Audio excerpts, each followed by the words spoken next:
आज दो पॉजिटिव और अच्छी खबरें आप लोगों को देने के लिए मैं आया हूँ। एक तो वो जो मैं कई महीनों से, कई सालों से जिस प्रोजेक्ट के ऊपर काम कर रहा था, अब वो प्रोजेक्ट सफल होता हुआ नज़र आ रहा है। हम दिल्ली की सड़कों को बहुत सुंदर बनाना चाहते थे।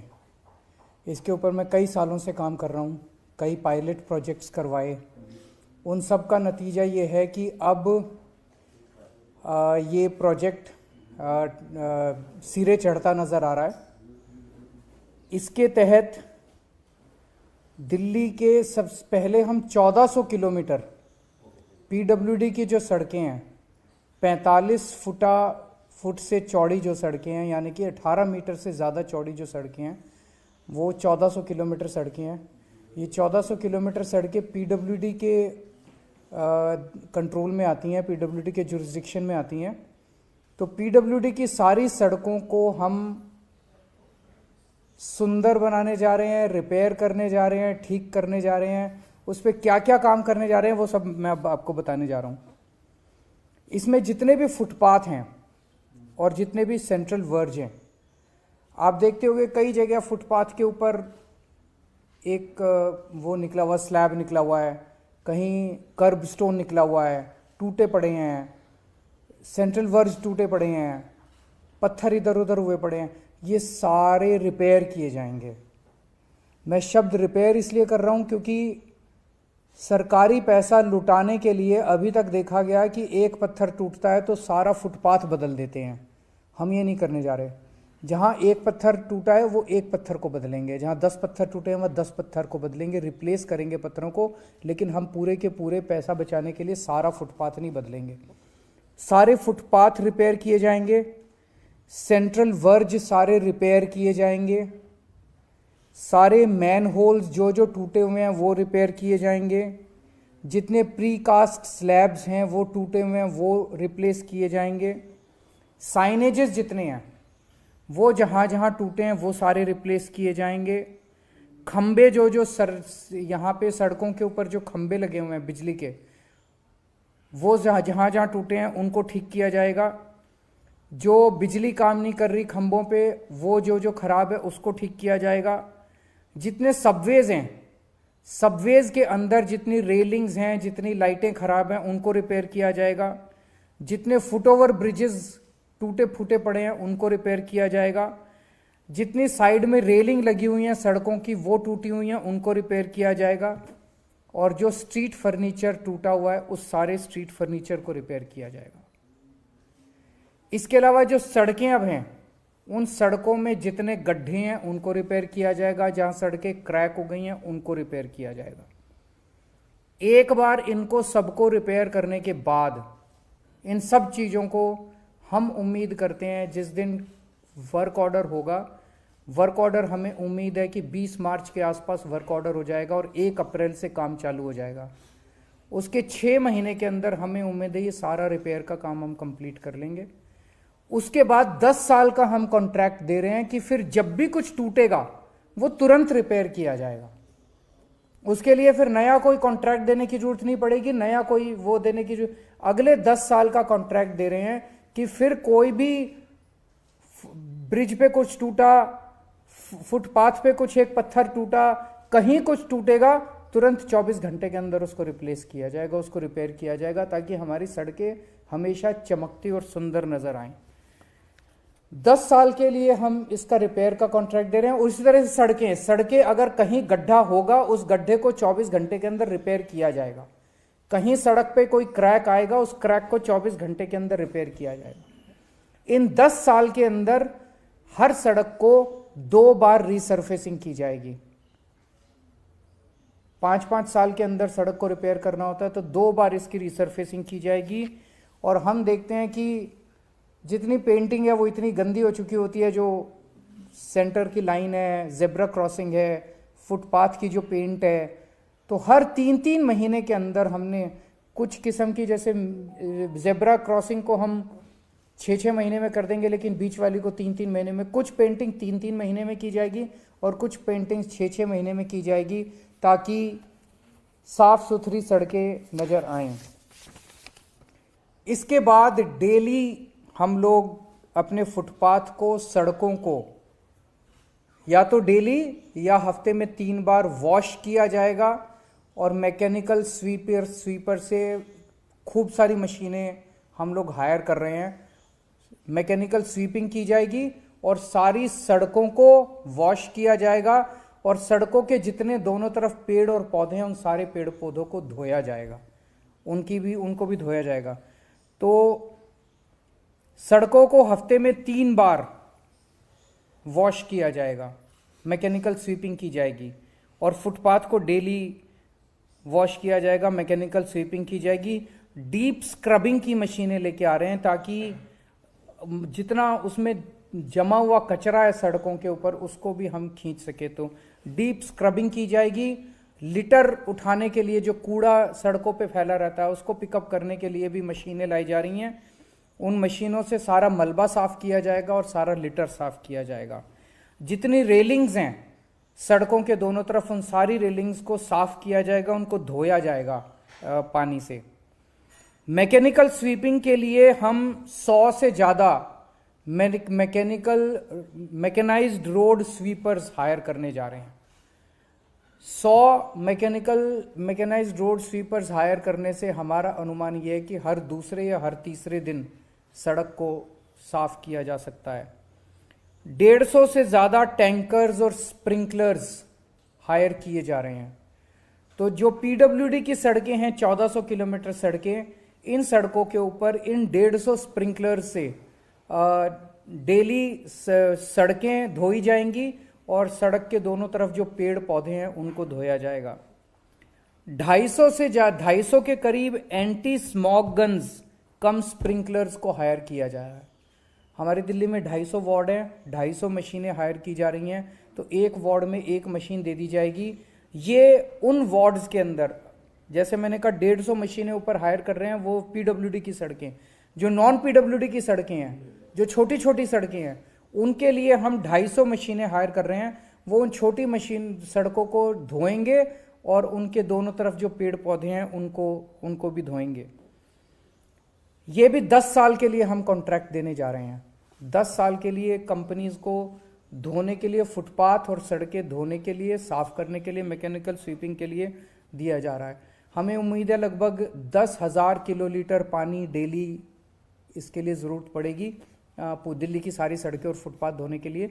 जो जल बोर्ड का जो सीवेज ट्रीटमेंट प्लांट से जो पानी निकलता है, अभी हम उसको यमुना में बहा देते हैं, वो इसके धोने के, सड़कों को धोने के काम आ जाएगा। डेली बेसिस पे सड़कों के दोनों तरफ हम देखते हैं कि पोस्टर, बैनर उलट सुलट गंदी पड़ी हुई है दिल्ली, इसको डेली हटाया जाएगा।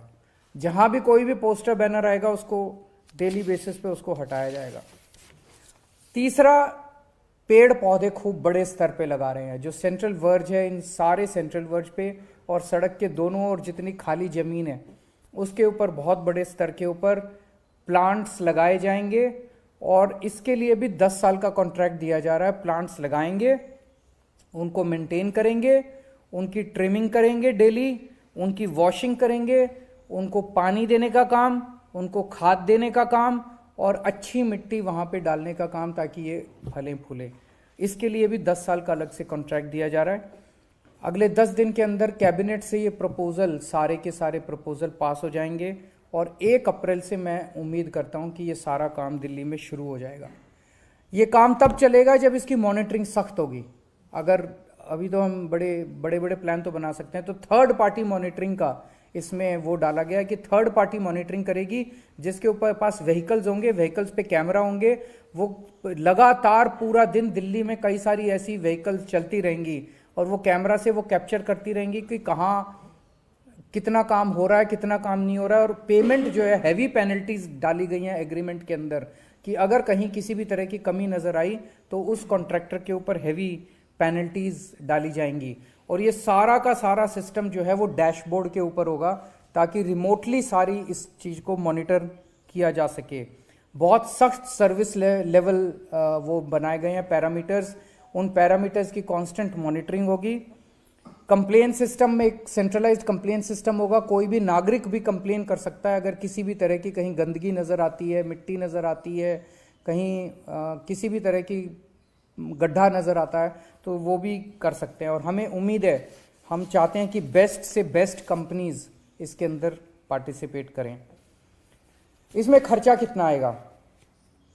पहले साल में, चूंकि पहले साल के अंदर कई सारी मशीनें हायर वगैरह वो सब, उन सब मिला के हमें उम्मीद है लगभग 4,500 करोड़ रुपए पहले साल में लगेंगे। और उसके बाद रेकरिंग खर्चा जो होगा साल दर साल वो 2,000 करोड़ रुपए के करीब उम्मीद है कि खर्चा लगेगा। ये पहली चीज़ थी। दूसरी, दिल्ली के ट्रांसपोर्ट सेक्टर में अब बसें भी हमने काफ़ी खरीद ली हैं, मेट्रो भी अच्छी चल रही है। लास्ट माइल कनेक्टिविटी एक बहुत मेजर मुद्दा बना हुआ है। किसी भी नागरिक के लिए लास्ट माइल कनेक्टिविटी और उसकी सेफ्टी लास्ट माइल पे ये बहुत इंपॉर्टेंट है। उसके लिए हम ई स्कूटर्स लेके आ रहे हैं और इसको हम द्वारका के एरिया में एक पायलट प्रोजेक्ट करने जा रहे हैं। द्वारका के क्षेत्र में लगभग 10 मेट्रो स्टेशन हैं, कई सारे बस स्टॉप्स हैं। द्वारका में 250 लोकेशंस के ऊपर 1,500 ई स्कूटर्स प्रोवाइड किए जाएंगे। लोग एक साथ अपनी टिकट खरीद सकते हैं, इंटीग्रेटेड टिकट होगी, उससे आप उस टिकट से बस में भी ट्रैवल कर सकते हैं, ई स्कूटर भी हायर कर सकते हैं और मेट्रो पे में भी सफ़र कर सकते हैं। तो आपने टिकट खरीदी, उस टिकट से आप 250 लोकेशन से कहीं से भी आप एक स्कूटर पिकअप कर लीजिए। सेल्फ ड्राइविंग है, कोई ड्राइवर नहीं है, आपको ड्राइव करना है। कहीं से भी आप स्कूटर पिकअप कर लीजिए किसी लोकेशन से, वहीं पे हेलमेट होगा, हेलमेट पहन के और आप अपने दूसरे किसी भी कहीं भी जा सकते हैं, उसको थोड़ी देर यूज़ कर सकते हैं और इन 250 में से किसी भी लोकेशन के ऊपर उस स्कूटर को आप वापस छोड़ सकते हैं। ये सारे ई स्कूटर्स होंगे और इन स्कूटर्स पे स्वैपेबल बैटरी होगी और एक चार्ज में 60 किलोमीटर तक आप वो कर पाएंगे, ट्रैवल कर पाएंगे और 60 किलोमीटर प्रति घंटे की स्पीड होगी इनकी। जिस दिन ये एग्रीमेंट उस कंपनी से, ऑब्वियसली जो भी कंपनी होगी वो टेंडर बेसिस पे दी जाएगी, जिस दिन एग्रीमेंट होगा उसके 4 महीने के अंदर पहले 100 लोकेशन पे 500 स्कूटर आ जाएंगे, अगले 4 महीने में अगले 100 लोकेशन पे और 500 स्कूटर आ जाएंगे और अगले 4 महीने या 12 महीने में 250 लोकेशंस के ऊपर 1500 स्कूटर मुहैया हो जाएंगे। ये कॉन्ट्रैक्ट उस कंपनी को 7 साल के लिए दिया जाएगा और ये 250 लोकेशन वो हैं जो सबसे ज़्यादा जहाँ पे फुटफॉल होता है। मेट्रो हो गए, मेट्रो स्टेशन हो गए, वो हो गए, बस स्टेशन हो गए, हॉस्पिटल्स हो गए, मॉल्स हो गए, जहाँ जहाँ लोग ज़्यादा जाते हैं, बाज़ार हो गए, वहाँ वहाँ ये ज़्यादा से ज़्यादा दिए जाएंगे। और बिड पैरामीटर होगा कि जो कंपनी कम से कम चार्ज करने को कहेगी कि हम जनता से इतने रुपए टिकट लेंगे प्रति मिनट या प्रति किलोमीटर, उस कंपनी को ये कॉन्ट्रैक्ट दिया जाएगा। सो ये 2 बड़ी अच्छी खबरें हैं दिल्ली के लोगों के लिए। अगर आपके कोई क्वेश्चंस हैं तो। सर, ट्रैफिक तो किस तरीके से अब सारा मैकेनिज्म सब सही हो रहा है दिल्ली में। मैं देख रहा हूँ चांदनी चौक की जिस तरह की वहाँ 2 तरह की प्रॉब्लम सामने आती है। एक तो ट्रैफिक का मैकेनिज्म वो बहुत डिस्टर्ब हो जाता है, पूरी दिल्ली में ही है, ट्रैफिक बहुत ज़्यादा है। दूसरा सर, रात को जो ये वेगाबॉन्ड्स वगैरह है या होमलेस हैं, आपके लोग आते हैं, वो सफाई करते हैं, ये मशीन्स वगैरह वहाँ भी आती हैं, मैं देख रहा हूँ, लेकिन वो नहीं हट पाते, वो वहीं पर ही शॉर्ट्स करेंगे, वो वहीं। तो एक इस तरह का जो कुछ दोनों चीज़, पहला आपने कहा कि ट्रैफिक के लिए जैसे जितना ज़्यादा पब्लिक ट्रांसपोर्ट हम इस्तेमाल करेंगे उतना सड़कों के ऊपर ट्रैफिक कम होगा। अभी तक पब्लिक ट्रांसपोर्ट स्ट्रांग नहीं था। किसी को कैसे कहें कि भाई तू पब्लिक बस यूज़ कर, किसी को कैसे कहें मेट्रो यूज़ कर, अभी तक बसें ही नहीं थी। अब बसें काफ़ी हो गई है, लगभग 7,500 बसें हो गई हैं। अब मैं सुनता हूं कि कई बसें खाली जा रही हैं हमारी कई रूट्स के ऊपर, उसको भी हम देख रहे हैं। तो अब अगर लास्ट माइल कनेक्टिविटी भी कर दी हमने सॉल्व, तो हम जनता को थोड़ा प्रेशर डाल के, थोड़ा कैरेट एंड स्टिक पॉलिसी से फोर्स कर सकते हैं कि आप पब्लिक ट्रांसपोर्ट का इस्तेमाल कीजिए। पब्लिक ट्रांसपोर्ट ज़्यादा इस्तेमाल होगा तो ट्रैफिक नेचुरली कम होगा। दूसरा, कई सारे पीडब्ल्यूडी डिपार्टमेंट ने कई सारे पॉइंट्स आइडेंटिफाई किए हैं जो बॉटलनेक्स हैं दिल्ली के ट्रैफिक सिस्टम में। उनके हर पॉइंट का समाधान निकाला जा रहा है कि इसमें अगर यू टर्न बना दें यहाँ पे तो इसका समाधान हो सकता है, यहाँ पे फ्लाईओवर बना दे तो इसका समाधान हो सकता है। तो हर पॉइंट का ट्रैफिक बॉटलनेक्स का, दिल्ली के ट्रैफिक बॉटलनेक्स का अलग से समाधान निकाला जा रहा है। तीसरा, आपने वेगाबॉन्ड्स का कहा, दिल्ली में अब नाइट शेल्टर्स बहुत अच्छे हैं। तो ये सारे समाज की जिम्मेदारी है। जैसे मैं जब एनजीओ में काम किया करता था, कई बार मेरे को याद है मैं रात को निकल जाता था, जो लोग सड़क पे सो रहे होते थे उनको हम प्यार से बहला के फुसला के अपनी गाड़ी में बिठा के उनको नाइट शेल्टर्स में ले जाते थे। ये हम लोगों को समाज को, पूरे समाज को करना होगा कि ऐसे जितने लोग हैं जो सड़क पे सो रहे हैं, होमलेस हैं, बहुत गरीब हैं, उन लोगों को अगर हम किसी तरह से प्रेरित कर सके, हम भी करेंगे, बहुत सारी एनजीओज की भी मदद लेंगे, सरकार भी करेगी, लेकिन नाइट शेल्टर्स की कमी नहीं है। तो ये हम सबको मिलकर इसका समाधान निकालना पड़ेगा। जो लीविंग करते हैं या उन सड़कों को खराब करते हैं, टबाको खा के थूकते हैं, उसके आपने पेनल्टी की बात की कॉन्ट्रैक्टर्स पे, पर क्या ऐसे लोगों को पेनल्टी लगेगी? इनके ऊपर क्या पेनल्टी लगाओगे और इनसे कैसे पैसे लोगे? इनके पास तो, लेकिन इन लोगों को उठा के कहीं ना कहीं नाइट शेल्टर पे ले जाना पड़ेगा, उसके ऊपर थोड़ी सख्ती की जा सकती है। इसको थोड़ा सख्त करेंगे कि इनको जैसे जितने नाइट शेल्टर्स हैं वहाँ टॉयलेट की भी फैसिलिटी है, सब किस्म की फैसिलिटी है, लेकिन इनके साथ क्या है कि इन्होंने वहाँ पे अपना एक अड्डा जमाया हुआ है, अपनी जगह कैप्चर की हुई है, जो मैंने समझा था उन दिनों में। वो उसको छोड़ना नहीं चाहते जगह को, उनको लगता है नाइट शेल्टर में चले गए तो ये हमारी जगह कोई और कैप्चर कर लेगा। तो इसका समाधान निकालना पड़ेगा।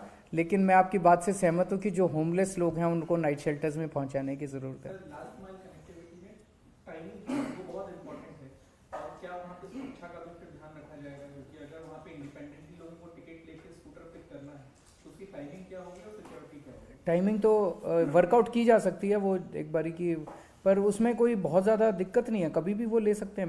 मैं अभी ऑफ द कफ बोल रहा हूँ, लेकिन 24 घंटे भी हो सकता है, वो कभी भी जैसे लिया जा सकता है। लोग जानना चाहें तो टाइमिंग मैं बता दूंगा, मैं इसका वर्कआउट जैसे भी होगा मैं बता दूंगा। क्योंकि अभी ये पायलट प्रोजेक्ट आप बता रहे हैं, लेकिन इसमें ये कैसे सुनिश्चित होगा कि क्योंकि स्कूटर चलाएंगे तो आपको ड्राइविंग लाइसेंस भी चाहिए होगा? वो सब तो होगा, तो वो तो फिर जो भी लेगा, ड्राइविंग लाइसेंस अगर नहीं होगा, कल को अगर पुलिस ने रास्ते में पकड़ लिया तो जैसा उसके साथ अपने स्कूटर पे होता है वैसे उससे, यानी ये सुविधा सिर्फ 18 साल से ऊपर वालों के लिए है? नेचुरली वो सारे ट्रैफिक के नियम तो लागू होंगे। ये क्या स्कूटर जो आपने बताया द्वारका के लिए, क्या आने वाले समय में ये वहीं रहेंगे या फिर नहीं, इस एक्सपेरिमेंट के बाद अगर ये सक्सेसफुल होता है, ये पायलट प्रोजेक्ट है, तो पूरी दिल्ली में इसको कर देंगे। फिर सर एलजी साहब ने आपको मुलाकात के लिए बुलाया, हालांकि आप कल थे नहीं। मैं उनका शुक्रिया अदा करता हूं कि उन्होंने मुलाकात के लिए बुलाया। कल मैं पंजाब गया हुआ था, पहले से डिसाइडेड था प्रोग्राम, अब जब भी अगला टाइम वो देंगे हम जाएंगे। सर मियां का चुनाव फिर नहीं हो पाएगा, आप क्या कहना चाहेंगे? मैं उम्मीद करता हूं जल्दी होगा। सर मुगल गार्डन का नाम बदल दिया है सरकार ने, इसे किस तरह से देखते हैं? हमने ध्यान रख दिया गया तो चलिए अब क्वेश्चन खत्म हो गया मुझे लगता है। Thank you.